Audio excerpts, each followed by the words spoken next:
Theo, the son of Protestants and Muslims. Yep. Ironic how you are Catholic Orthodox considering your strong iconoclastic ancestors. Yeah, my great-grandfather was a Mason, and he was very iconoclastic. He hated the Catholic Church. But, I mean, a lot of people are getting into Orthodoxy and Catholicism. And I think that's another mark of our changing world. I really believe that. We are seeing this surge in conversions to Catholicism and Eastern Orthodoxy. And I think that I was within the beginning of the surge. I started noticing the surge in 2014. I entered the Catholic Church in 2013. And at that time, Protestantism was still pretty big. You still had Neo-Calvinism around. And there were a lot of Protestants who hated me. And I used to get a lot of really nasty comments, very vile comments from Protestants. Protestants can be very vile people. But I think part of this new world that we're entering is a stronger interest in Orthodoxy and Catholicism. And I think the reason for this strong interest in apostolic Christianity is really Protestantism is sort of dead. Not dead in the sense that people stopped following it, but it's dead in the sense that look at how many faces Protestantism has had. I mean, at one point it was you had the Lutherans back in the day, and Anglicans and Episcopalians, and then Puritans, and for decades it was Charismaticism. From I want to say the 70s to the 80s, through the 90s, and through the early 2000s, going into the 2010s, I would say until the late 2010s, American Christianity, I would say until the 2010s, not until the late, but until the 2010s, charismatic Christianity dominated America. It just dominated America. People talking about visions, speaking in tongues. They heard the voice of God. Jesus visited them in the bathroom. I mean, really, I'm dead serious. People making these sorts of these claims. People made these claims all the time in the United States. It was so common. You walked into any church, somebody was speaking in tongues, somebody was vibrating on the floor, somebody was whatever, shaking, their bones were shaking, and people bought into this stuff. I mean, they bought into this garbage. And there was so much of this for decades. This dominated America for decades. And then what happened was you had this John MacArthur kind of movement. John MacArthur came out. He wrote this book. It was called, I think it was called Unholy Fire. He made fun of the charismatics. By the way, Unholy Fire, I think it's called Unholy Fire. Or no, was it Unholy Fire? No, Charismatic Chaos. That was the name of the book. Yeah, John MacArthur wrote this book called Charismatic Chaos. One of the funniest books I ever read. I laughed so hard reading that book. Because it was just him writing descriptions of what people were doing, writing descriptions of real accounts of what people were doing in these charismatic churches in the United States, and how ridiculous it was that Jesus came while I was shaving, and I mean, just stuff like that. And there was so much of that in the United States. I mean, Michael Brown, I debated Michael Brown back in 2016. Michael Brown, he's this Jewish Christian apologist, and he does really good debating with Jews. He does a very good job debating with Jews. But Michael Brown was a part of something called the Brownsville Revival. And you watch that video. It's from I want to say it's from the early mid 1990s or something like that. But you can watch all the videos from the Brownsville Revival on YouTube. And you see Michael Brown screaming like a maniac, fire, people dropping on the floor, people shaking like they're possessed, shaking, and just absolute lunatics. And it was just craziness. And Michael Brown was a part of that movement. He headed that movement. I mean, he wasn't the head, but he was part of the head of that movement. And he's a heretic. I mean, he led people to folly, to religious folly. And now you see Michael Brown, and he doesn't do that stuff anymore. You don't see Michael Brown doing these events anymore. You don't see Michael Brown talking to people and people start shaking and things like that. You don't see that sort of stuff anymore. Well, why not? Because that stuff is dead. It's no more. Of course, you can still find people doing it, but it's no longer a major movement. What is American evangelical Christianity now? I really don't know, because I really don't see evangelical Christianity at the forefront. My guess, if I had to assume, it's that American Christianity is right now the Franklin Graham Christianity, which is, let's just read our Bibles and let's try to do what's right. And don't get me wrong, that's a lot better than what we saw back in the 80s and the 90s. I mean, there was a lot of weirdness in those decades. I would much prefer that. I would much prefer just having people saying, hey, let's read our Bibles, let's try to do what's right, let's fight against evil, fight abortion, fight Sodom. That's fine. But it's much better than the charismatic chaos that we saw for decades.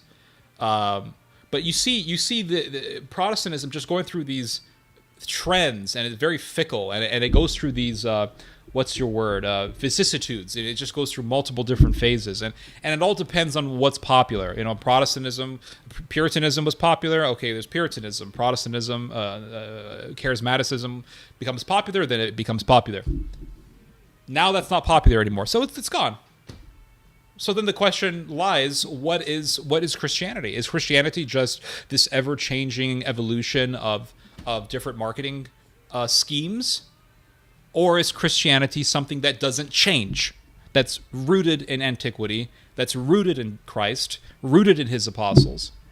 And because Christianity is in history, and Jesus was a real historical figure, then we should be able to see the succession from Jesus to his earliest followers, to their followers, to those people's followers, and onward. Right? We should be able to see it, and we can see it if we simply look at the historical record, if we simply look at history. Right? You read the New Testament, then you read the letters of Polycarp and the letters of Saint Clement, the letter of Saint Clement, and all that, and you read the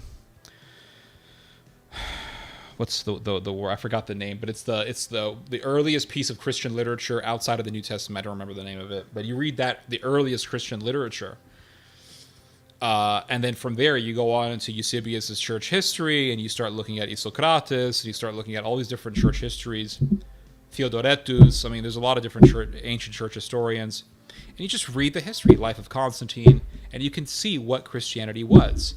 And Christianity was not charismaticism. Christianity was not Calvinism. Christianity was not a bunch of arrogant men walking around asking people, do you believe in the sovereignty of God? How dare you? You are a complete degenerate. You are filled with sin. You are 100% totally depraved, controlled by demons. You're a parasite orc. No free will, no control over your life. You are a complete vessel of whatever. You have zero control over anything, and no free will, and no agency. And that wasn't Christianity. That was not Christianity. So a lot of younger people, millennials and Zoomers, are looking around. They're saying, man, like, what is this Christianity thing? Right? Because you know how atheists, they love to make this argument that says, the only reason why you're Christian is because you grew up in America. Well, it's a stupid argument, because that doesn't make Christianity untrue. Because I could say, well, listen, I have an uncle who's Chinese. My aunt married a Chinese guy, and he's an atheist. Last I checked, he's been an atheist. I mean, I knew him for years, and in all those years that I knew him, that I would hang out with him, he was an atheist. Why was my Chinese uncle an atheist? Well, I don't know. It's because his parents came from China, and they were atheist, because China is filled with atheists, and that is because of the communist revolution. So the only reason why my uncle and his family are Chinese atheists is because they stemmed from communist China. And communist China is very atheistic.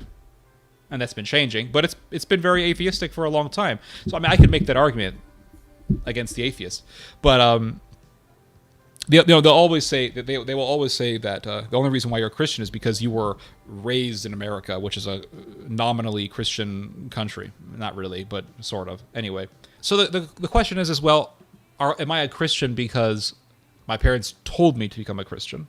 Right? Am I going to these Protestant churches because my parents went to these Protestant churches? Or am I a Christian because I have actually inquired into Christianity? And that's what I did. Because I didn't really like the Protestantism. I didn't like what I was seeing. It felt kind of dead.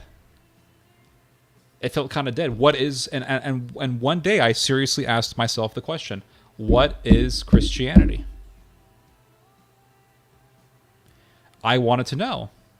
And so I went to the Bible, read the New Testament, and read the Gospels, and I read Eusebius's church history, and a lot of this stuff happened in high school, my junior year of high school. Actually, yeah, basically the summer before, my summer break before I got into senior year, and then in my senior year, I started looking at this kind of literature and really getting into it. Read about the Crusades, and I just said, wow, we've been getting it wrong this whole time. And I started looking at St. John of Damascus and all that, and I said, I'm done, you know. And at that point, you couldn't tell me, oh, the only reason why you're a Christian is because you live in America. No, I've actually researched it. And I've actually looked into it, and no one told me to do this. That's the thing. No one ever told me to read about ancient Christianity. No one ever told me to read church history. I did this on my own volition, on my own accord.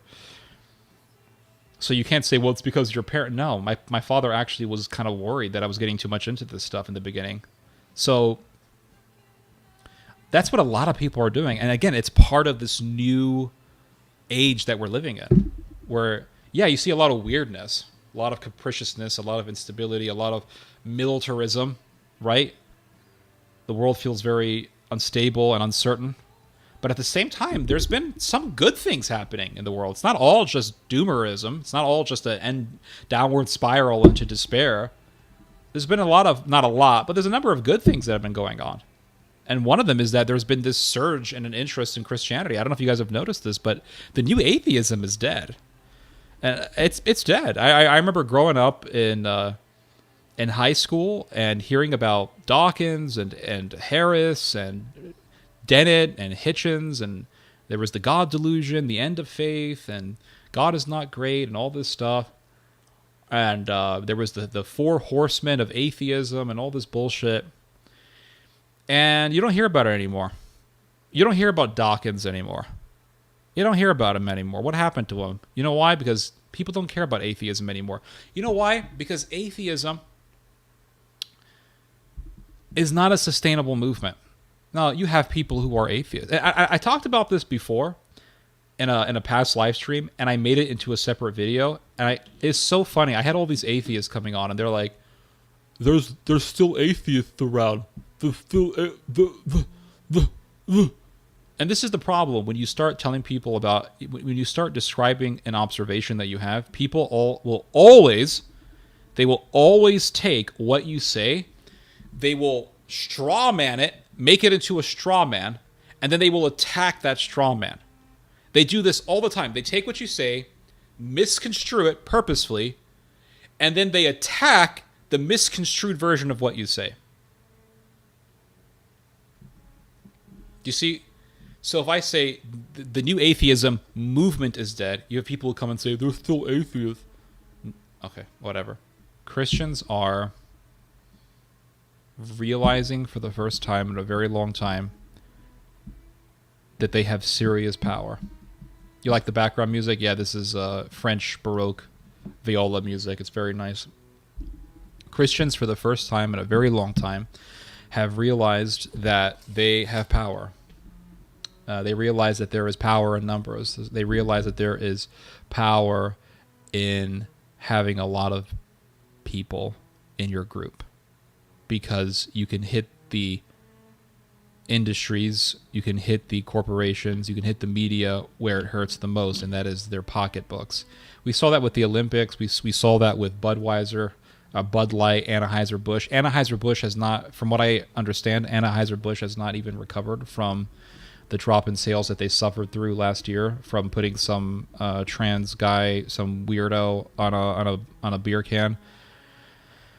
And I hope that Christians continue on with this momentum. I hope they continue on doing this, and I hope that they really punish these bastards and really hit them where it hurts, because that's how we're going to change things. We want to see, listen, if Hollywood realizes, hey, there's a lot of money to make, there's a lot of money in making movies for Christians, they're going to make more Christian films. And Mel Gibson proved that. Mel Gibson has been proving for years that films that have messages of faith in them do really well. They do really well. And Christians need to just keep on the momentum, you know. But this is the world that we're living in. This is the new world, in a way. And the new atheism that was so popular back in the day. Remember years ago, it was all about the new atheism and Dawkins this and Hitchens that. And it died. The whole thing just died. What happened to it? I'll tell you what happened. Atheism is not a sustainable movement. Why is atheism not a sustainable movement? Because atheism teaches that everything came from nothing. That's what atheism teaches, that everything just came from nothing. There was nothing. There was a big bang, and the universe, with all of its complexity and all of its intelligence, it assembled itself somehow in some sort of complicated scientific way. It assembled itself.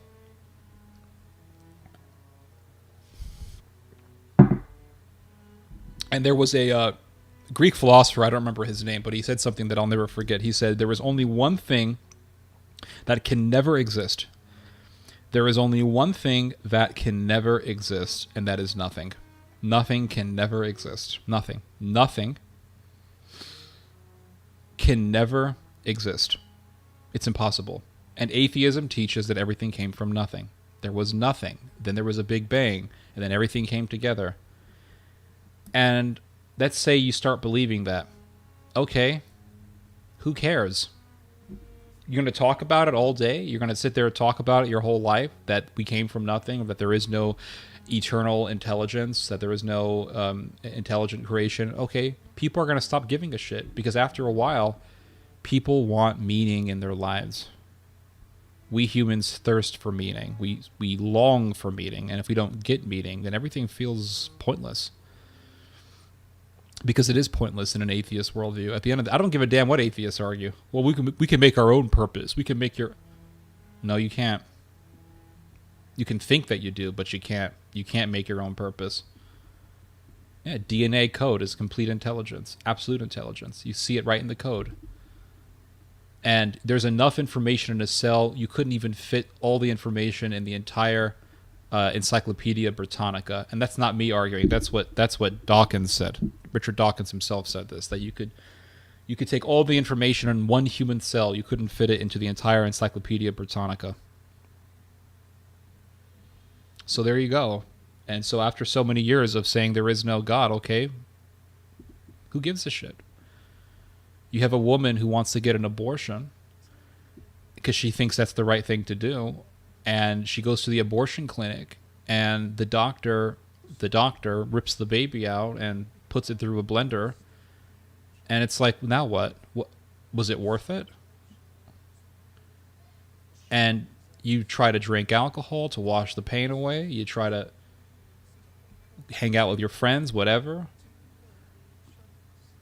And no matter what you do, there's always that lingering voice in your head saying, you cut a baby off from life. And it's like, well, how do you deal with that? You know? How do you deal with that reality? How do you deal with the reality of guilt? That no matter what feminists tell you, that, oh, you go, girl, it's your decision, no matter what anyone tells you, no matter how many times people try to convince you that what you did was a fine, right decision, you feel terrible. How do you explain that? That's God. That's God. That's the voice of God. And you can tell people the reason why you feel guilty for sinning is because you were brainwashed by Christians. You can tell people that all you want. People take drugs, they watch porn for hours, they do whatever. And people feel guilty. I mean, they throw religion out the window. They say, I'm going to do whatever I want. And they feel awful. Why? And they'll sit there and they'll say, well, the reason why we feel guilty is because, we were brainwashed by Christian parents. And then they go out and do whatever they want and they feel like shit. And that's why you hear people saying, I was an atheist, but now I'm Orthodox Christian. I was an atheist, now I'm a Catholic. I was an atheist, now I'm getting into Christianity. Because religiosity, or if you want to use the word spirituality, because it sounds better than religiosity, but spirituality is a natural part of human existence. We have always been spiritual, always. Human beings have always been spiritual. You go to the Roman Empire, the Greek civilization, Minoan society, Egyptian, ancient Egyptian. Doesn't matter what time period you go, you find human beings being spiritual. Why is that? Why? Because that's part of our condition as humans. We want to always long for something deeper. We always want to long for something deeper. Think, yeah, I was about to say something about Cicero. Cicero said something to the likes of this. Joseph de Maistre, he talked about how, you have this whole mass of human society, all these humans walking around, and yet there is still this voice that emanates from our minds that wants to talk about right versus wrong and morals and religion and all these things. And where does that come from? I mean, you don't see cats talking about right versus wrong. You don't see dogs talking about right versus wrong, birds. But humans, we do. There's something out of the ordinary with that. Still waiting for atheists to give their ultimate basis for knowledge. The thing is that atheists will come along and they'll say, well, your God ordered the Hebrews to kill the Canaanites. And I learned this from watching Jay Dyer videos. Why was that a bad thing? To kill the Canaanites. Why was that immoral? Can you explain to me why that's immoral? Well, because why was it immoral? Why was it immoral? There is no justification for morality in atheism.